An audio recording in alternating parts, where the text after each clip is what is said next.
Washington. Two huge games, especially a Friday night game. Great move by Terry Collins in the ninth.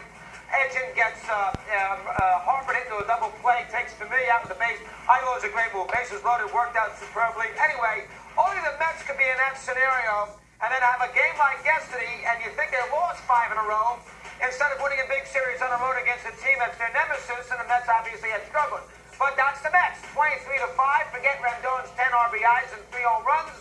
Forget everything you want to forget. The whole deal is Syndergaard, who obviously had major issues earlier in the week with the biceps thing. He missed the start. Harvey, of course, came in short notice.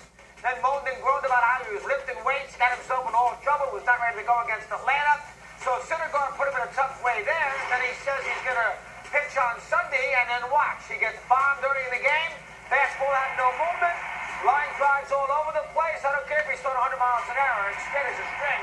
You're going to hit that. And the Nationals did to a tune of 5 runs. Stoppers today as it was. It was an important game for Washington. They got terrible news on a meeting with the ACL, so they don't have him for the year, which happened on Friday night. And then, of course, they bounce back. Yes, they get the 5 runs. Then, of course, Syndergaard later on in the second inning, he sits there and he asks the bench to be carried off the mound because he's got an issue with his lat. We find out here just now that it's a partial tear of the lat. Here comes Terry Collins, who didn't have a pleasant weekend or a pleasant Sunday. He comes out to the mound. Syndergaard goes out. Make a long story short, it was a disaster day in the nation's capital. Now, as far as the lat is concerned for Syndergaard, we'll get a report today at 4 o'clock when Sandy Alderson's going to join with the world from Atlanta, and I'm sure we'll be all over that here on the network. But bottom line is, if you remember Steve Matz a couple years ago when this occurred, he missed 2 months. And now Matz is always hurt, so who knows? Maybe Syndergaard back a little sooner than that, but it's going to be a while now for Syndergaard. So whether this is related to the scenario with the bicep tiredness, who knows? I mean, you know, it doesn't look good, though, because Syndergaard refused to take that MRI last week.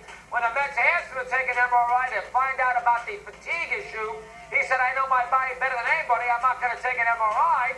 Alderson then said, well, you know what? I can't shove him in the machine or the tube. What do you want me to do? Well, the Mets basically should have said, fine, no MRI, you're going to DL. The Mets don't want to do that. They let Syndergaard basically handle the whole scenario.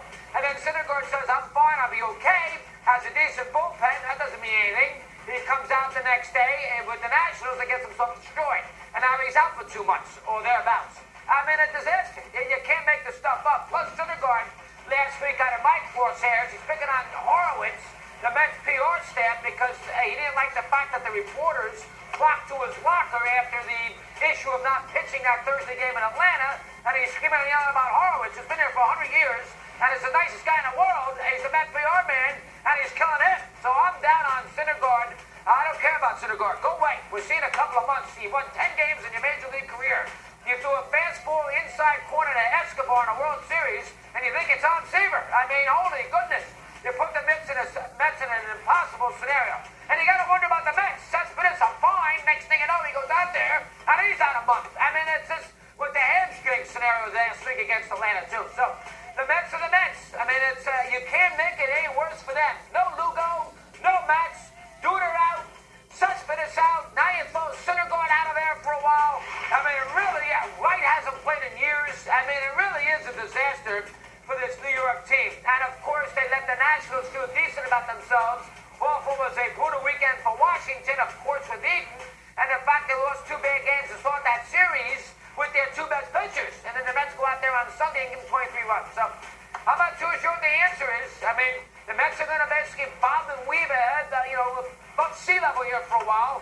And hopefully, eventually, they can finally put this staff together where they can have crisp starts day in and day out. I mean, every start crisp and solid. The only guy who's doing that right now is DeGrom.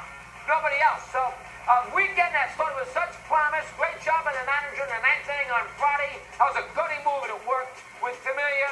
And it ends in such a disarray, and now we don't have Syndergaard for a while. So that's item number 1 here today.